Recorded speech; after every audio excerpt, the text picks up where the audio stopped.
The void of space stretched endlessly, silent and indifferent. Yet beneath its cold darkness, humanity's last fleet hovered on the edge of annihilation.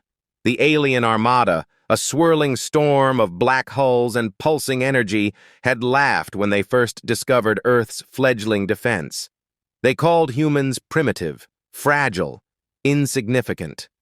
But now, in the shadow of their overwhelming might, the humans moved with a precision and resolve that no one had anticipated.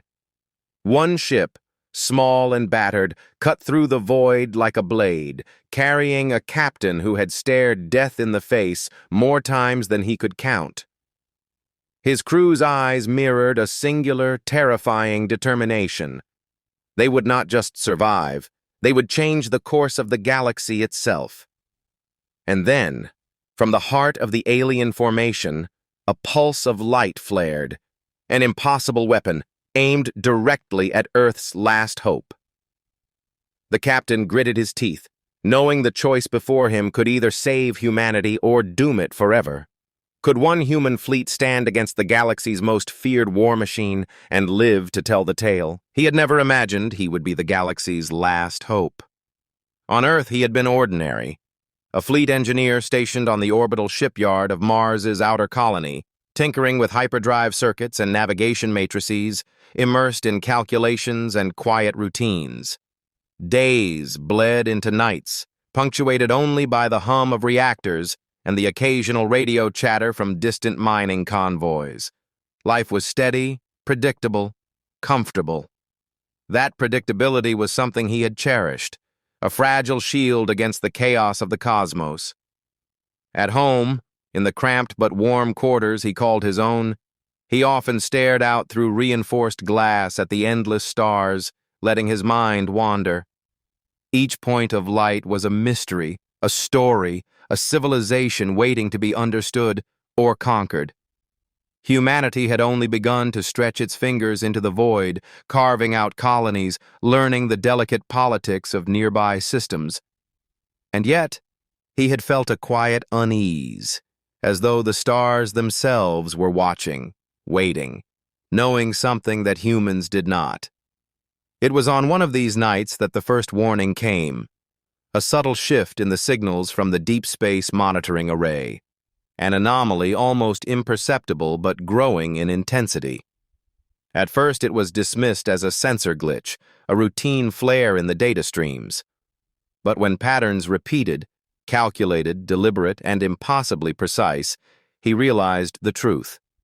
Something vast and intelligent was approaching, something that did not tolerate mistakes.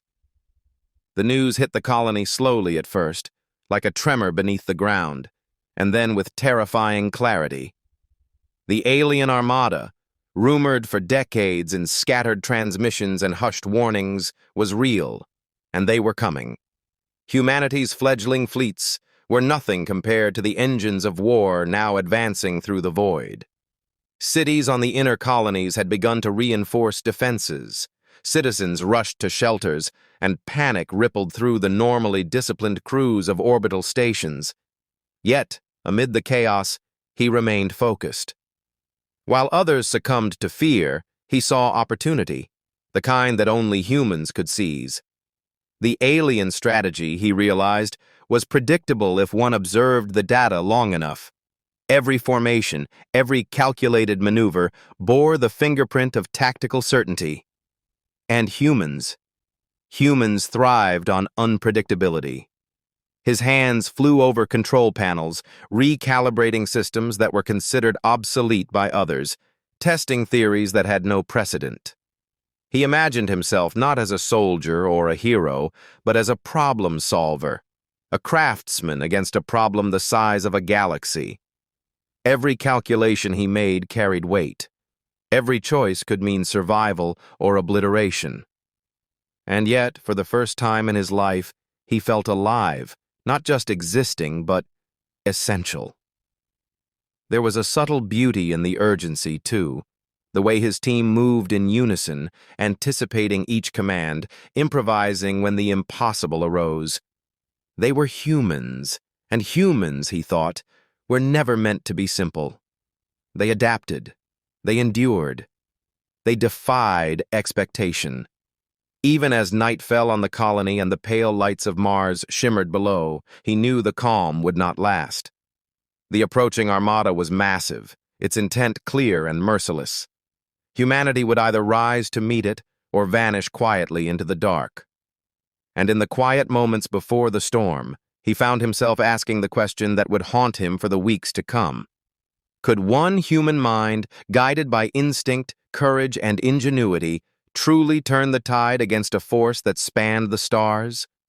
Every detail of his ordinary life, the meticulous maintenance of engines, the careful calibration of sensors, the quiet companionship of colleagues, suddenly became preparation. Preparation for a moment that would define humanity itself. A single decision, a single insight, could ripple across the galaxy. And though he did not yet know it, that moment was approaching faster than anyone could imagine.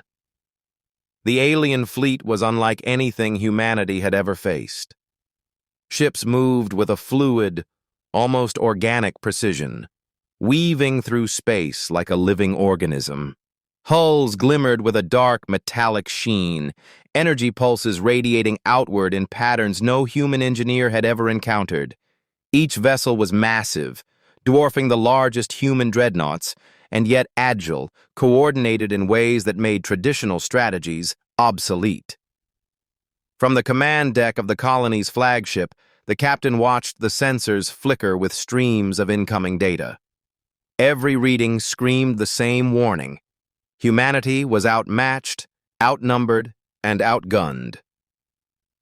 Panic had begun to take hold across the colonies. Communication channels were flooded with desperate messages, warnings, pleas, and the occasional quiet resignation. But the captain's crew remained calm, disciplined. Fear was a luxury they could not afford. "Estimate their vector," he ordered, voice steady. "We need to know how fast they're closing in." The tactical officer, a wiry human who had spent years studying interstellar mechanics, pored over the readings. "They're approaching faster than predicted, but their formation, it's repetitive. If we anticipate their pattern, we can exploit gaps." A flicker of hope sparked. The alien advantage was speed and overwhelming firepower, but humans had ingenuity. Where brute strength failed, clever strategy could prevail. The first encounter came in a flash of blinding light. Alien warships erupted from hyperspace along the colony's outer perimeter, unleashing energy beams that vaporized supply ships in seconds.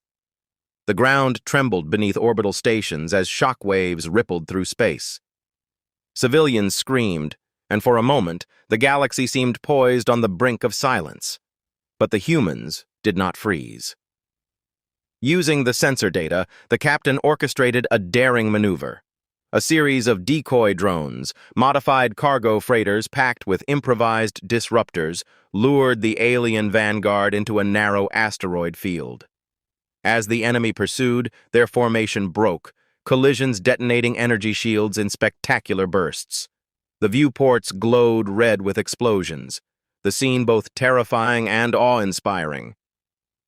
The crew cheered briefly, not for victory. They knew the war had only begun, but for the reminder that humans could fight back. The next challenge came from above. A fleet of alien cruisers capable of cloaking themselves within the cosmic dust of the outer belt. Standard sensors could not detect them, and human ships risked flying blindly into annihilation. "Prepare the quantum resonance scanners," the captain said, "and sweep the sector. Anything that moves outside the natural gravitational flux will be visible." Hours passed as the crew calibrated the devices, every tick of the clock amplifying the tension. When the scanners finally revealed a ghostly outline of the cloaked ships, a collective gasp filled the command deck. They were enormous, bristling with weapons capable of annihilating entire colonies. And yet humanity had a weapon they didn't: adaptability. Using rapid micro-jumps and coordinated fire patterns, the humans struck the cloaked cruisers in synchronized bursts. Missiles detonated near shield generators, disrupting energy flows and exposing weak points. The alien ships responded with deadly precision, but each human crew had anticipated their moves, improvising maneuvers that no automated system could replicate. As the battle raged, the captain felt the weight of every decision. One misstep could mean the destruction of Mars' outer colonies, the annihilation of thousands of lives. And yet, with every successful strike, humanity's audacity grew. They were puny compared to the alien juggernauts, yet they danced along the knife's edge of victory and death with an elegance born of desperation and intelligence. Then came the signal that chilled the crew to their bones. A new wave of alien reinforcements had arrived, cloaked in the shadows of a nearby nebula. The commander's mind raced. They could not retreat. The fleet had nowhere to go. Their only chance lay in using the enemy's strength against them. "Prepare the graviton lances," he ordered. "We'll bend the nebula's field to create a cascading energy trap. They won't expect us to weaponize the environment itself." The crew worked with surgical precision, calculating gravitational vectors, energy pulses, and timing to fractions of a second. The first alien ship entered the trap, caught in a distortion field that amplified its own weapon's fire back against its hull. Explosions rocked the void, lighting up the nebula with unnatural, deadly beauty. One by one, the aliens fell into the trap. For a brief moment, hope surged through the human ranks. They were not just surviving. They were outsmarting a superior force. But the relief was fleeting. Sensors picked up a massive, unknown vessel moving at impossible speed, bypassing all defenses. Its energy signature dwarfed anything they had encountered. That's not just a ship," the tactical officer whispered, fear edging his voice. "It's a command node. Whoever's inside is directing the fleet." The captain's jaw tightened. If that node fell, the alien armada would reorganize instantly, adapting to human strategies and nullifying every advantage they had gained. The choice was clear. They had to strike first. "All ships converge on the command node," he barked. "Deploy every reserve system. This ends now, or we all die trying."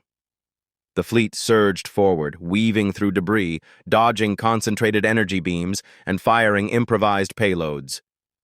Human ingenuity and bravery collided with alien precision in a ballet of destruction. Every maneuver was a gamble, every strike a testament to human courage and unpredictability. And just as the fleet reached the edge of the node's defenses, the unthinkable happened. The alien ship released a pulse that disabled navigation systems across the human armada. In an instant, the ships were drifting, vulnerable, at the mercy of a force 10 times their size. Time slowed. The captain's mind raced, scanning options, searching for a weakness, a chance. And then he saw it. An energy vent, exposed by the node's own weapons fire. It was small, almost insignificant, but it was enough.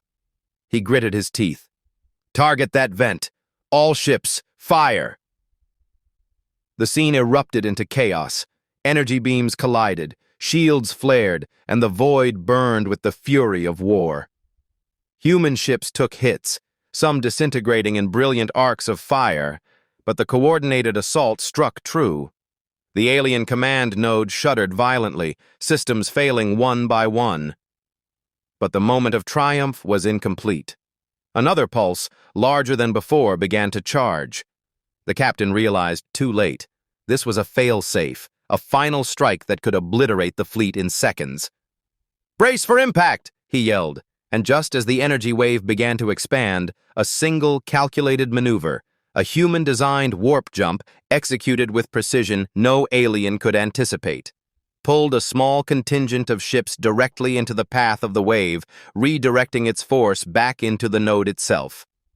The explosion consumed the alien flagship, sending shockwaves across the battlefield. Silence followed, broken only by alarms and the trembling of human ships. The fleet had survived, but the war was far from over. Every eye on the command deck reflected a mixture of exhaustion, awe, and grim determination. Humans had faced the impossible and prevailed. but the galaxy had only glimpsed their potential. The captain leaned over the console, whispering to himself as the void stretched silently before them.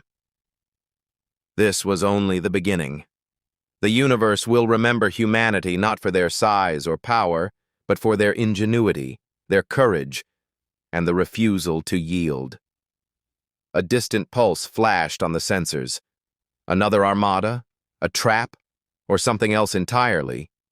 The answer would come, and humanity would be ready. The battlefield lay in ruin.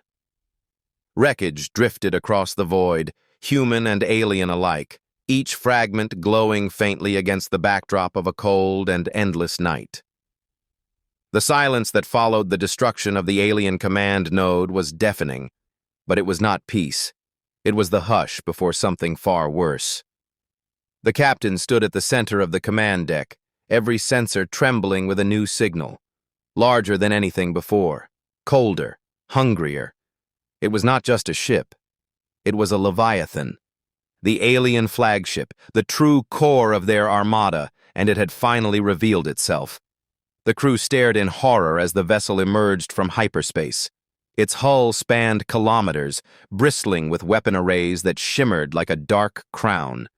It dwarfed their fleet, its very presence pressing down like a weight on their chests. The aliens had been testing them, probing their defenses. This was the real war. "We've bloodied them," the captain whispered, his voice low but firm. "Now they've come to finish it." The Leviathan moved with terrifying grace. Energy charges rippled across its surface, each one powerful enough to shatter a continent. Every human ship scrambled into formation, but the disparity was undeniable. They were gnats circling a titan. The first volley came without warning. A beam of light lanced outward, slicing through two cruisers in an instant. The shockwave rattled the remaining ships. Fear surged like a tidal wave, but the captain's voice cut through it. "Hold steady. If we scatter, we die. Stay with me." Every instinct screamed to flee, but humanity had never been a species that surrendered quietly. Instead, they did what they always did in the face of annihilation. They adapted. "Sir," the tactical officer said, eyes wide, "their shield matrix cycles every 90 seconds. It's vulnerable for less than 3. If we time it—" "We won't get another chance," the captain interrupted.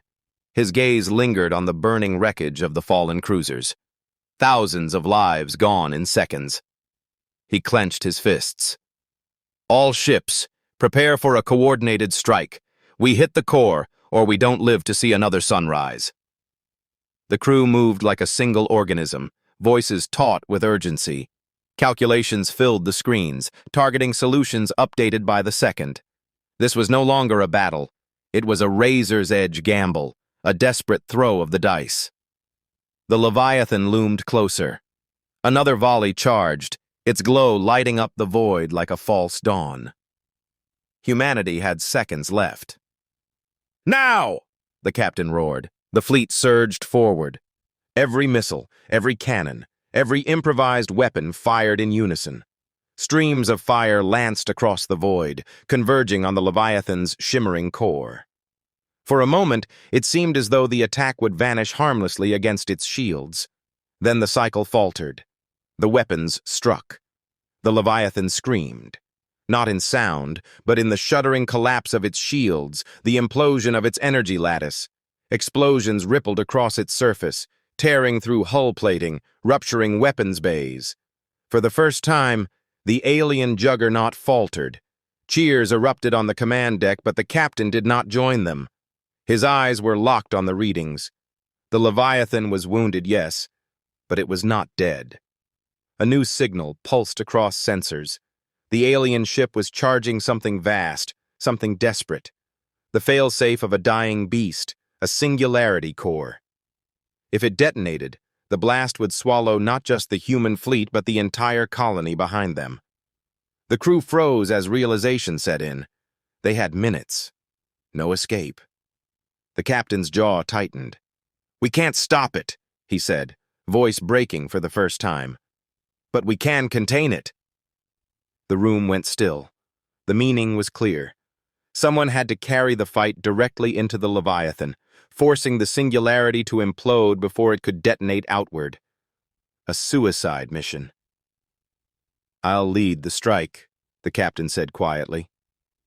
"No, sir," the helmsman began, but the look in his commander's eyes silenced him. This wasn't bravado.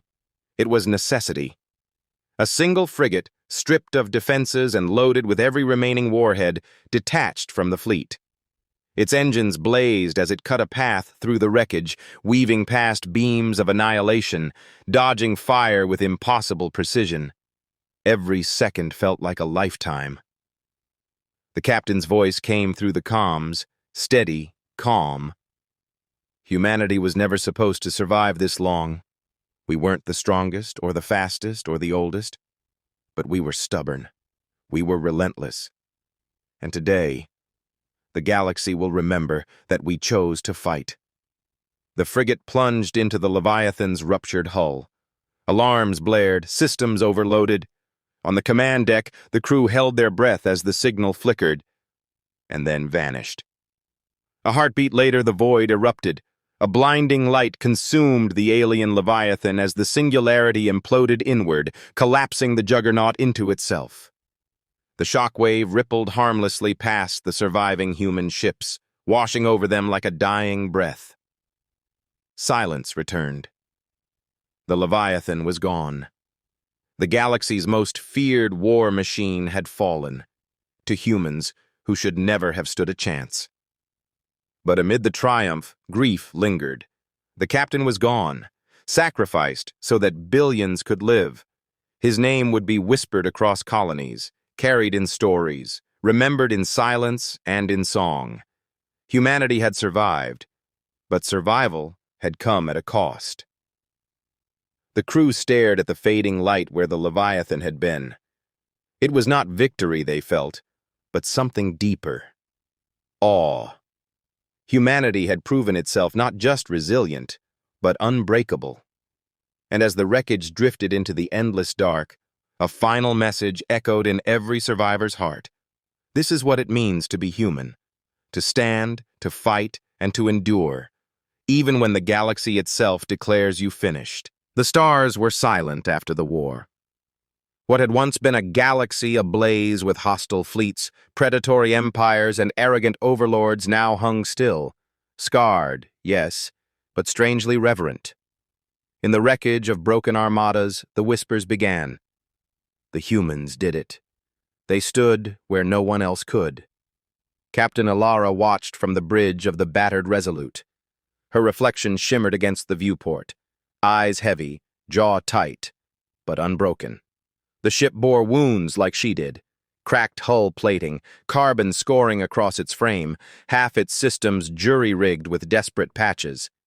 Yet it floated still, alive, a symbol of everything the enemy had failed to understand. Her comms officer's voice trembled. "Transmission traffic is overwhelming. Hundreds of species. They're hailing us, requesting contact, swearing loyalty, asking for protection." Alara's chest tightened. Once, humanity had been isolated, mocked as a minor world barely worth charting.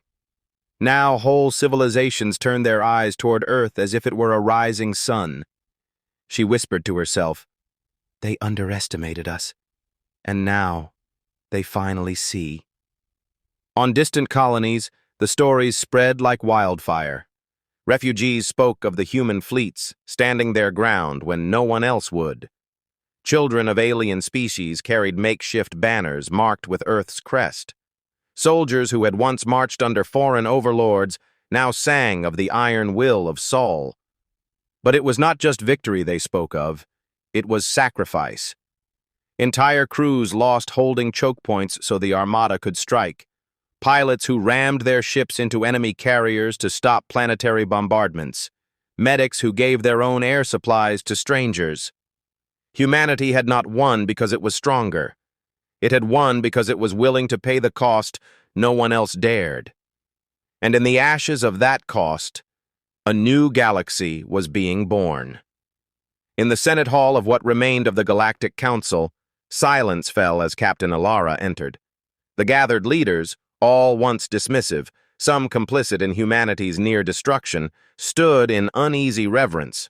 No trumpets, no ceremonial honor guard, just the echo of boots on stone as she walked the long aisle to the central podium. Her voice carried low but steady. "You feared us once. You called us reckless, dangerous, primitive, and maybe you were right. We are reckless. We risk everything when cornered. We bleed for each other when it seems hopeless. And when we rise together." The chamber held its breath. She paused, scanning faces once filled with scorn, now humbled. But understand this. Humanity does not seek to rule you. We seek to stand with you. The age of empires is over. The age of alliances begins. It was not thunderous applause that followed, but something quieter and deeper. Leaders stood, one by one, not in obedience, but in recognition. A bow, a vow, a shared understanding that the galaxy had changed forever. Later, alone in her quarters, Alara sat by the viewport. The stars glittered, endless and indifferent, yet no longer hostile. Somewhere out there, ships carried word of humanity's stand to the farthest corners. Somewhere, a child of another world would look up at their night sky and feel hope because of what humans had done. And somewhere on Earth, mothers, fathers, and children would weep for those who had not come home. Alara pressed a hand against the glass, her voice barely audible. "We endured. That's what it means to be human." The galaxy would remember that. Not the fire of their guns, nor the steel of their armada, but the unyielding spirit that refused to die. For the first time in history, the stars belonged not to the tyrants, but to all who dreamed of freedom. And at the heart of it all, humanity stood, scarred, weary, but unbroken. And that was enough to change everything.